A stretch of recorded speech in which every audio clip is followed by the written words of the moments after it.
गोष्ट, मी 1 मार्चपासून मातृमंदिर थ्रू त्या पाळणा घरामध्ये गेले होते आणि पहिल्याच दिवशी मला असं जाणवलं की इथे छोट्या छोट्या मुलांना खूप मारहाण करतात, ते लाल तिखट लावल्या जात आहे. आणि 2-3 दिवस मी बघितलं, त्या मॅडमला म्हणलं हे तुम्ही जे करता चुकीचं आहे, मी इथे काम करू शकत नाही.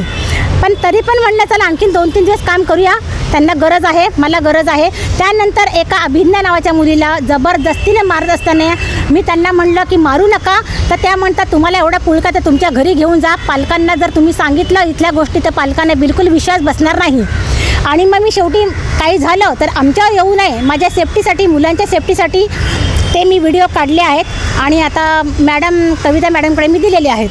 आणि यांना खूप सजा होऊ द्या, तर आधीच्या कर्मचाऱ्या काम करून गेलेल्या आहेत, त्यांची पण जबानी आहे माझ्याकडे, त्यासुद्धा पुढे येऊन सांगायला तयार आहेत. आयुषला आम्ही हॅपी किड्स डे केअरमध्ये ठेवतो, तर 5.5 महिन्यांचा असल्यापासून आम्ही तिकडे ठेवतो आहे. काही वेळा मला असे डाऊट्स आलेत खाण्यापिण्यावरनं, पण आपण म्हणतो आपण मुलांना ठेवतो, तर मी काही जास्त आर्ग्यू करायला गेले नाहीत. पण आता काही अब्युजमेंटचे व्हिडिओज समोर आलेत आणि मला असं कळलं की आयुषला पण बऱ्यापैकी मारलं आहे. त्याला आम्ही जे खायला द्यायचो तर त्याच्यापर्यंत न पोहोचून ते डे केअरमधल्या लेडीजच खाऊन घ्यायच्यात, हे पण आम्हाला कळलं आहे. तर हे कुठेतरी चुकीचं वाटतं आहे आम्हाला. म्हणजे आम्ही एवढ्या विश्वासाने पोलिसांकडे तक्रार केली, त्यांनी लिहूनही घेतलं आहे.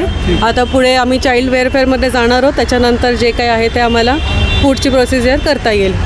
जी मुलगी 3 वर्षाची आहे आणि आम्हाला ॲक्च्युली हा प्रकार सगळा काहीच माहीत नव्हता. हा प्रकार जेव्हा काल आम्हाला कविता मॅडमनी कॉन्टॅक्ट केला माझ्या मिस्टरांना, तेव्हा आम्ही त्यांच्या संपर्कात आलो आणि त्यांनी आम्हाला सगळे व्हिडिओज दाखवले. तेव्हा ते व्हिडिओज आम्हाला बघून आम्हाला ॲक्च्युअलमध्ये त्यांचं काय आहे, ते मुलांना कसे वागवतात. कारण आम्हाला सांगताना त्यांनी असं सांगितलं होतं की आम्ही खूप मुलांची काळजी घेतो, त्यांचं आम्ही खूप तुम्ही काही काळजी करू नका, आम्ही दोघंही सर्व्हिस करणारे आहोत. बट कालचं हे सगळं बघितल्यानंतर आम्ही शॉकमध्ये आहोत खूप. पोलिसांचं म्हणणं आहे की त्यांनी आत्ता तक्रार करून घेतली, आमच्याकडनं लिहून घेतली आहे. उद्या आम्हाला चाइल्ड वेलफेअरकडे जायचं आहे, त्याच्यानंतर जे काय आहे ते आमचे डिसिजन ते घेतील.